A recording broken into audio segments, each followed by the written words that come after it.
Hi, welcome back to No Budget DIY. So I got an email from eBay where I was looking at a Dimebag Darrell guitar kit, and I didn't want to build it, so I didn't even bother.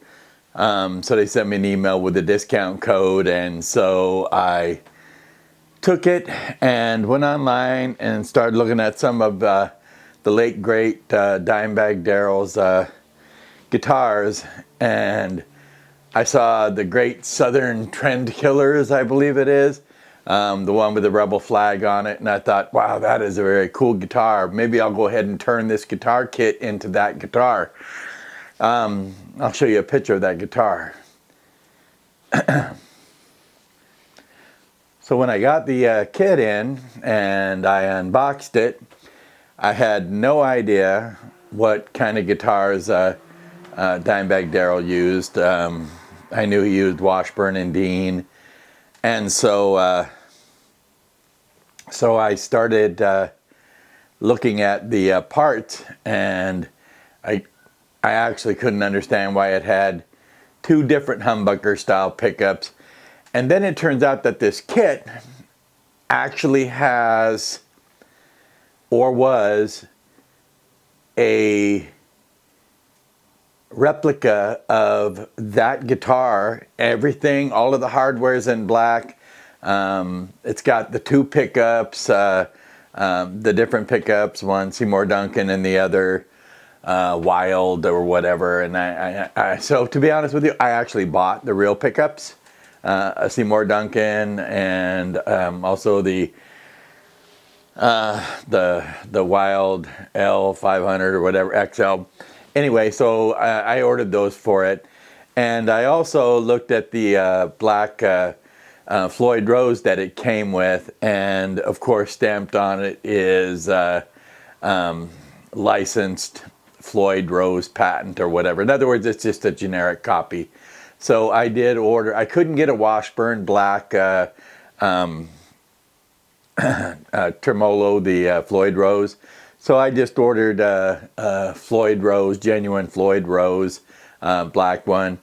I also ordered, I think it was either black, I think it's black Goto tuners from StewMac, so that they're better tuners. And all the switches and the knobs, I've got high quality components I got from StewMac as well. So I'm gonna basically take the guitar kit and make it into the Dimebag Darrell D3, the Great Southern Trend Killers one, and I also bought that logo, that strip of text to put on the bottom of the guitar. I bought the Washburn barbed wire and Washburn decal for the top of the headstock as well. Now I'm going to show you now some pictures from eBay of these completed kits from China, which is exactly this kit unfinished. This one's unfinished, and these ones are all finished just like the Great Southern Trend Killers guitar. So here those are. I couldn't believe it. It's like, okay, $250, $300, $250, $300. The Floyd Rose I bought, I think it was just under $150 just for the Floyd Rose. The two pickups cost me another $200 or $300 to get the genuine pickups, and so after I'm all done, after buying the kit for $250, I'm going to be into this kit just for probably about $1,000, not counting I had to order the paint so that I could have the right color paint to be able to do it. And what I'm going to do is, as I would mention, is I'm going to take the dot inlays that are on this neck, and I actually bought some star stickers, not because I want to use the stickers, but because I'm going to use the star stickers as outlines so that I can go ahead and route out the stars over the dots. I thought about using my CNC, but I'm not sure. With the frets still on it, that's going to be a a good idea, because if I don't lift the bit before I go to the next fret, that could be a bad thing for my poor little bits. All right, so I'll show you now some of the unboxing that I did, and we'll come back once I get all the parts laid out, and I'll give an explanation of all the parts, plus all of the parts that I will be replacing those with, I will have there on the bench as well. Okay, I'll see you downstairs in just a minute. Okay, so I'm opening up the kit here now, and as you can see, it is one of the Washburn kits with the Dimebag Darrell.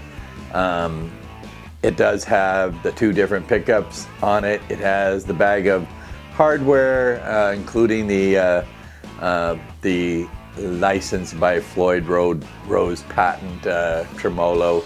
Again, I'm not going to be using that one either.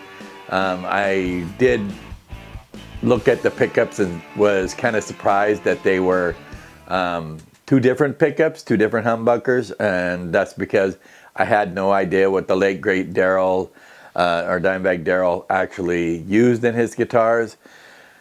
And I must admit that, you know, even though I was around during the Pantera ages or the Pantera age, and knew that, you know, Dimebag was killed on stage by a crazed lunatic Pantera fan, or he was just crazed, and they shot him as well.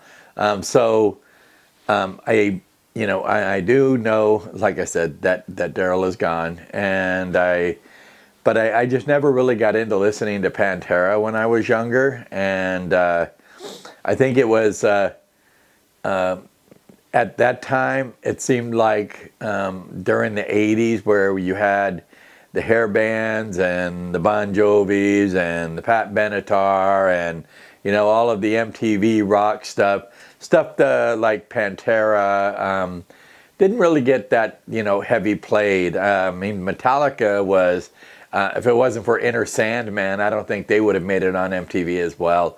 Anyway, so this was the unboxing, and now I'll go ahead and bring you back once I lay out all the parts. Okay, well, thanks for watching. Please like and subscribe.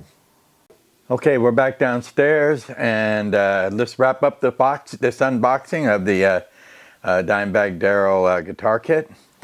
I wanted to show you what the parts that came with it were. Again, this is the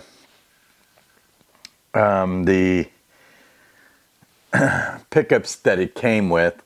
Supposed to be like the Wild L500 XL, which I ordered replacements for these ones. This is the Seymour Duncan. I think it's the SH N159, I believe it is. Anyway, but I did already order it. It's on its way as well. This Floyd Rose is just a generic garbage, so I did order an authentic Floyd Rose, and that came in, and you can see the difference between the two of them for sure. And even on the back, if you take a look at the weight block, this also says Floyd Rose on it here, and it says nothing on this one. So anyway, so that was ordered as well, and it did come in. So we'll go ahead and use that when we assemble this guitar as well. Let me just put it back here in the box for now. I also have, if you look at the wiring harness they sent, they wired it up as 2 tones in 1 volume, and I know I researched, and most of Dimebag's guitars are all, the 2 pickups have a master volume and then a single tone. This, as you can see, is not wired correctly. So you can also see the difference between the size of the pots. These are the Stuart McDonald's 500K pots, and these are the ones that came with the kit. It's like day and night, night and day. Anyway, So I will be replacing those with the StewMac kit. It also has a better jack. It has wires. Also has the orange cap with it for the tone tone knob as well. Instead of using this cheap three-way switch that they all come with, I've got a Switchcraft switch for this as well, and so we'll use that.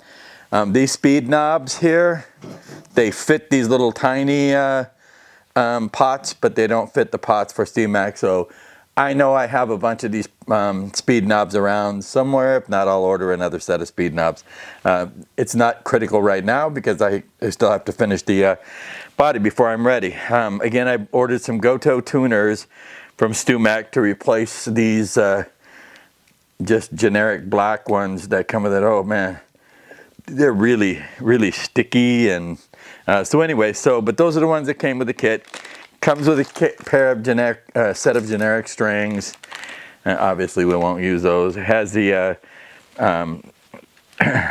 tremolo cover for the back of the guitar. Also has the switch cover and the switch plate. Excuse me, the jack plate for the back as well. It does come with a set of Allen wrenches, as well as a patch cord and the tremolo bar for the generic one here. Comes with a set of screws, all the screws, the truss rod cover, the claw, the springs. I believe all of this part for the Floyd Rose is in the Floyd Rose kit as well. It does have the posts for the bridge, and so we'll look at that. It already has on the here on the neck the nut for the Floyd Rose. We'll also replace that because it came with the one with the Floyd Rose itself as well. All right, now I think that's everything now for this kit. I can tell right now when I looked at the body, and again, we'll work on that neck, but when I look at the body, the edges of it are very, very sharp and unevenly rounded over. So first thing we'll do when we start building this is I'm going to go ahead and straighten out the sides as best as I can. Then I'm going to run a 1/4 inch rounding over bit around the whole top, just to ease the sharpness and make it consistently even, because it is not consistently even. As a matter of fact, you can look right here, it's even actually kind of chewed up right here. But again, it's a very cheap kit, and we're going to turn it into a semi-expensive replica of the Great Southern Trend Killers. So we'll get on that. Again, I've got some decals coming for both the Great Southern Trend Killers on the bottom of the horn, and also the Washburn insignia for the headstock with the barbed wire and the dime in between the Washburn. Okay, I think that's it. Other than, like I said, the rest of the covers are here as well. We're just about ready now to start this build, but I wanted to complete the unboxing, and so again, I do have a lot of replacement parts here. I will set aside all of the ones I'm not going to use, but once again, this is all the hardware that we're going to need to actually assemble the guitar. Prior to that, we need to get this thing sanded, we need to get it grain filled, we need to get the stars routed out on the neck, we need to get the neck set in here. It is a set neck, and glue it in, and basically get the finish on it before we can even think about using any of these parts to assemble it. All right, once again, this is no budget DIY. Appreciate you checking out my videos. We'll get this thing started as a build series coming up shortly. Again, this is the Dimebag Darrell guitar kit unboxing, and if you like what I'm doing here, please share, please like, please subscribe, And I'll see you guys on the next video. Thanks again for watching.